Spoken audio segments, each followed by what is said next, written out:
Maharashtra today 24 news सत्य परिस्थितीचा सविस्तर आढावा। श्री क्षेत्र माहूर पर्यावरण तथा पशुसंवर्धन मंत्री पंकजा मुंडे यांनी सोमवार दिनांक 20 जानेवारी रोजी सायंकाळी 5 वाजता श्री रेणुका माता मंदिरात जाऊन विधिवत पूजा अर्चना केली। यावेळी मंदिरात कार्यालयात तहसीलदार तथा कोषाध्यक्ष किशोर यादव, विश्वस्त संजय कांडणव यांनी त्यांचा सत्कार केला।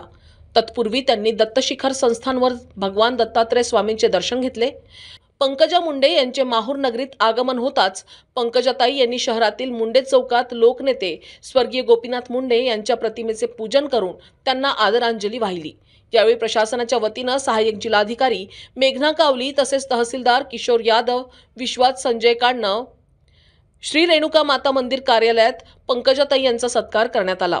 आमदार भीमराव केराम, देविदास राठोड, जिल्हा सरचिटणीस संदीप केंद्रे, तालुका अध्यक्ष कांतराव घोडेकर, नगरसेवक सागर महामुने, तालुका सरचिटणीस अर्चना राजू दराडे, रामेश्वर मुसळे, निलेश तायडे, रहमत अली, विनोद पाटील सूर्यवंशी, राजू दराडे आदींची उपस्थिती होती। महाराष्ट्र टुडे मराठी प्रतिनिधी राजू दराडे, माहूर, नांदेड।